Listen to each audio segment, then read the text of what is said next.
Bismillahirrahmanirrahim. Assalamualaikum warahmatullahi wabarakatuh. Baiklah, perkenalkan saya Wira Rusdiadinda dengan NIM 2191080. Baiklah, di sini kami dari kelompok 3 mata pelajaran Akidah Akhlak akan membahas tentang materi Akidah Akhlak kelas 3 MI. Baiklah, materi yang pertama yaitu tentang adab hidup bertetangga. Nah, yang pertama itu arti hidup bertetangga. Nah, tetangga itu merupakan orang yang tinggal berada di sekitar kita, baik yang seagama maupun yang berlainan agama, berlainan suku maupun berlainan status sosial ekonomi.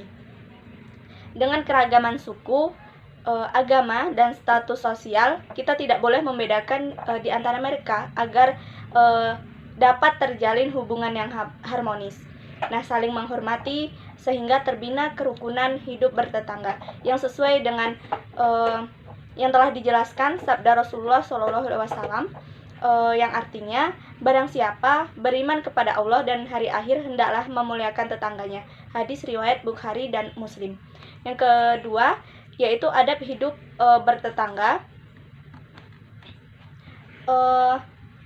Ada sebuah hadis yang artinya yaitu sebaik-baik sahabat di sisi Allah, orang yang paling baik perilakunya itu bagi sahabat, dan sebaik-baik tetangga adalah orang yang baik akhlaknya terhadap tetangganya.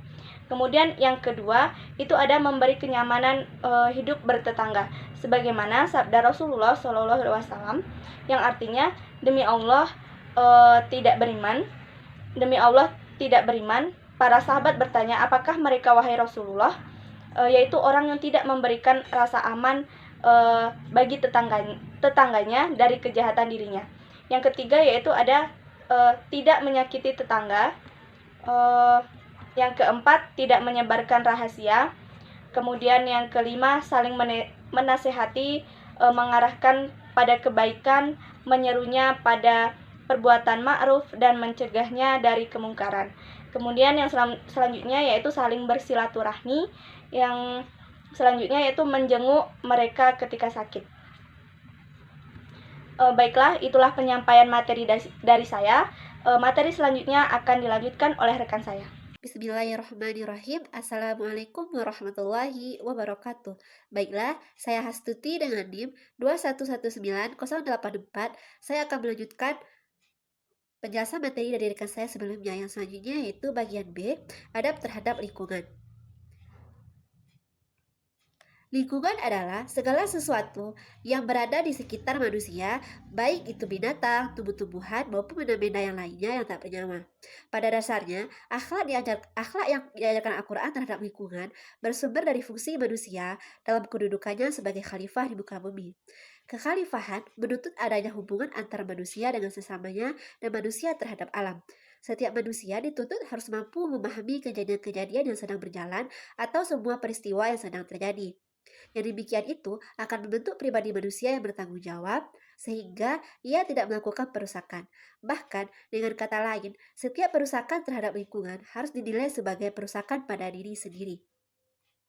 Keyakinan ini mengantarkan seorang muslim untuk menyadari bahwa semuanya adalah makhluk Tuhan yang harus diperlakukan secara baik. Adab terhadap lingkungan. Binatang adalah makhluk hidup yang mempunyai beberapa kesamaan dengan manusia.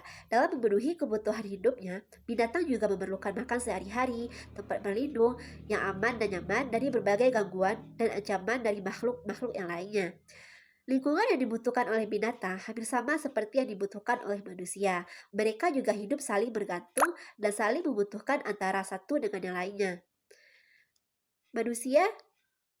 Manusia diberikan kelebihan oleh Allah berupa akal dan keterampilan yang lebih baik dari binatang. Oleh karena itu, manusia harus bisa menjaga dan melestarikan binatang di sekitarnya dengan baik. Adapun adab-adab yang harus kita lakukan terhadap binatang diantaranya yaitu memperlakukan binatang dengan penuh kasih sayang. Yang kedua, memberikan dia makan, minum, dan merawatnya jika sakit. Yang kedua yaitu melindungi binatang yang dilindungi oleh negara seperti komodo, gajah, jerapah, dan burung cendrawasih. Yang ketiga yaitu tidak menyiksa binatang untuk kepuasan pribadi. Yang keempat, jika menyembelih binatang hendaknya dengan pisau tajam dan sesuai dengan syariat Islam. Yang kelima, menjaga ekosistem sebagai tempat hidup binatang. Yang keenam yaitu tidak menyiksa dan tidak menjadikannya sebagai hewan aduan. Jika kita mampu menyayangi binatang dengan baik, maka itu akan berakibat pada diri kita sendiri. Jika kita dapat menjaga binatang-binatang tersebut, maka generasi kita yang akan datang tidak hanya dapat melihat gambar-gambarnya, tetapi juga dapat melihat binatang tersebut secara langsung. Yang kedua yaitu adab terhadap tumbuhan. Allah telah memberikan kita tanah yang subur. Setiap benih yang kita tanam dapat tumbuh dengan baik. Tumbuh-tumbuhan sangat bermanfaat bagi manusia. Pada siang hari yang panas akan terasa segar apabila kita berada di bawah pohon yang rindang. Namun masih banyak manusia yang kurang bersyukur. Mereka bersifat serakah sehingga ulah dari keserakahan mereka itu membuat banyak kerusakan pada lingkungan. Di antaranya itu ada banjir, tanah longsor, kebakaran hutan, kekeringan, tanah tandus, dan banyak hal yang lainnya.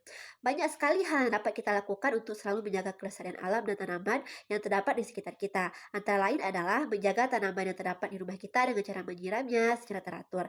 Yang kedua, memberikan pupuk secara tepat agar dapat tumbuh subur. Yang ketiga, melakukan reboisasi yaitu penanaman kembali terhadap hutan yang gundul. Yang keempat, menanami pantai dengan pohon bakau untuk mencegah terjadinya abrasi. Yang kelima, membantu perkembangan biakannya dengan cara mencangkukkan okulasi dan penyemaian bibit unggul. Yang keenam yaitu tidak menebang hutan secara sembarangan. Yang ketujuh, menjaga kelangsungan hidup tumbuhan dengan cara menanam kembali tunas-tunasnya. Kemudian bagian C adalah internalisasi nilai-nilai kehidupan.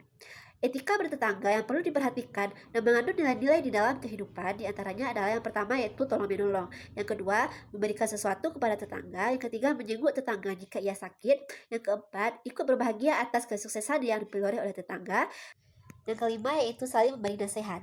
Selanjutnya yaitu internalisasi nilai-nilai adab terhadap lingkungan. Akhlak yang baik terhadap lingkungan adalah ditujukan kepada penciptaan suasana yang baik serta pemeliharaan lingkungan agar tetap membawa kesegaran, kenyamanan hidup tanpa membuat kerusakan dan polusi sehingga pada akhirnya akan berpengaruh terhadap manusia itu sendiri. Agama Islam adalah agama yang sempurna yang mengatur seluruh dimensi manusia dengan alam dan lingkungan.